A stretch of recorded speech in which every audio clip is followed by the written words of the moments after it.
দেশ ও রাজ্যে চলছে করোনা মহামারী, যাকে ঘোষণা করা হয়েছে জাতীয় বিপর্যয়। আর এই জাতীয় বিপর্যয়ে মানুষের অবস্থা একেবারেই তথৈবচ। এই সময়ের প্রেক্ষাপটে মানুষের কাছে একটাই প্রার্থনা, দেশ থেকে করোনা যেন নির্মূল হয়। ঠিক এমতো পরিস্থিতিতে অতি মহামারীর সময়েও গোঘাটের খাঁদিঘি এলিট ক্লাবের শ্যামা পুজোর যে থিমের কাজ, তা মানুষের চোখে পড়ার মতোই। এবছরই 16তম বর্ষে পদার্পণ করেছে খাঁদিঘি এলিট ক্লাবের শ্যামা পুজো। এবছরের থিম ময়ূরপঙ্খী শ্যামা মা। আলোকসজ্জায় সেজে উঠেছে জাতীয় পাখির সৌন্দর্য, তারই মধ্যে চলছে শক্তির আরাধনা। এই সমস্তটাই ফুটিয়ে তুলেছেন শিল্পী রামচন্দ্র ঘোষ। তারই তত্ত্বাবধানে এই থিমের কাজ মানুষকে আকর্ষণীয় করে তুলেছে এবং ক্লাবের পক্ষ থেকে একটাই প্রার্থনা, এই জাতীয় বিপর্যয়ের সময়ে করোনা যেন বিশ্ব থেকে মুক্ত হয়। এ ব্যাপারে কি জানাচ্ছেন ক্লাব কর্তা, চলুন তা জেনে নেওয়া যাক সব খবরের পর্দায়। এই যে আজ এলিট ক্লাবের পক্ষ থেকে যে কালী পুজো উপলক্ষে যে একটা থিম অসাধারণ বানানো হয়েছে দেখা যাচ্ছে, কি বলবেন?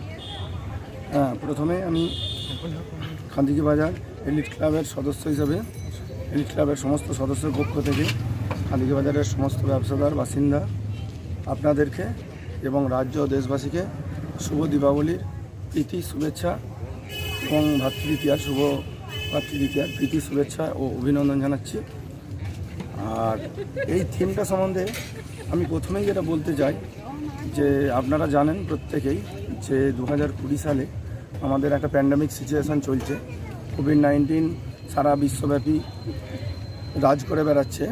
তো সেই উদ্দেশ্যকে, সেই ব্যাপারটাকে লক্ষ্য করেই আমাদের এই থিম। তো করোনা ভাইরাস কথার অর্থ হচ্ছে বিষ। তো বিষ যাতে নিরাময় হয় আমাদের দেশ থেকে, গোটা বিশ্ব থেকে, সেই উদ্দেশ্য করেই আমাদের এই থিম বানানো হয়েছে। কারণ আপনারা জানেন যে এটা একটা জাতীয় বিপর্যয়। তো সেই হিসাবে আমরা জাতীয় পাখি ময়ূরকে রেখেছি। আর আপনারা এটাও জানেন যে ময়ূর হচ্ছে সাপ ভক্ষণকারী। সাপের মধ্যে যে বিষ আছে সেই বিষকে ভক্ষণ করেন। আমরা বিশ্বাস করি সেরকমই একটা ব্যাপার যে এই বিষ ভক্ষণ করে আমাদের দেশকে বিষমুক্ত করবে। সাথে আমাদের পাশেই আছেন দেবাদিদেব মহাদেব। আপনারা এটাও জানেন যে মহাদেব বিষ পান করে নীলকণ্ঠ হয়েছেন। সাথে আমাদের শক্তি মা তো আছেন।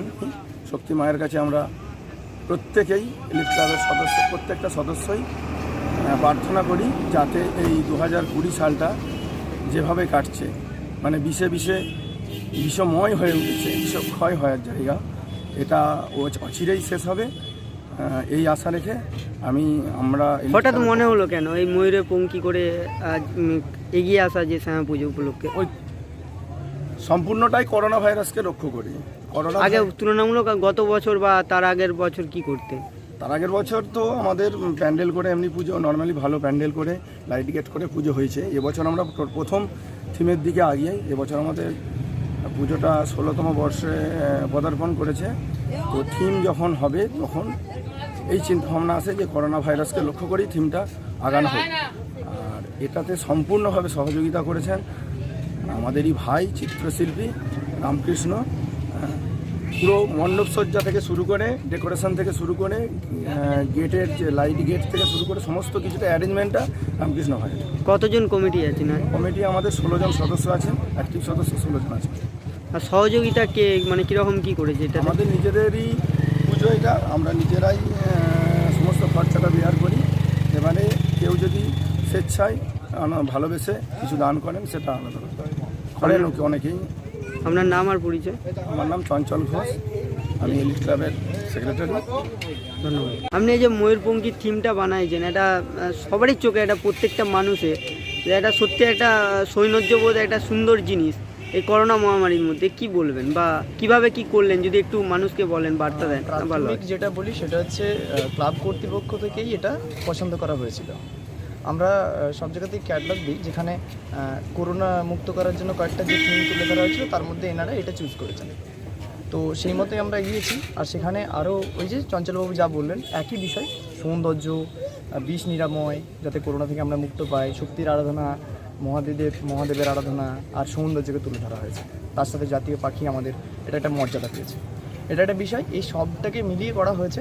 কিছু ওয়েস্ট মেটেরিয়াল দিয়ে কাজ হয়েছে, কিছু কাগজ, কিছু রেক্সিন পেপার, কিছু পেপার জাতীয় এই আরও শালু, লাল শালু, সিলিং, এইসব দিয়ে কাজ করা হয়েছে।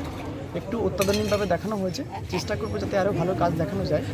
আর সবচেয়ে বড় কথা, আমরা অনেক জায়গায় থিম করেছি কিন্তু ক্লাব কর্তৃপক্ষ থেকে এতটা সহযোগিতা আমরা কোনো জায়গায় পাইনি, সবচেয়ে বড় বিষয়, এতটা সহযোগিতা পাইনি। আর বাকি বাস আছে, সমস্ত কাজ আছে, মোটামুটি সব মিলিয়ে ছোট্ট একটা থিমের উপর দিয়ে আমরা গেছি যাতে মানুষকে এই সচেতনতা বোধটা দেওয়া যায়। আপনার পেশা কি তাহলে? আমার পেশা অ্যাকচুয়ালি চিত্রশিল্পী। আমি রবীন্দ্রভারতী বিশ্ববিদ্যালয় থেকে বিএফএ মানে ব্যাচেলার অফ ফাইন আর্টসে ডিগ্রি করেছি।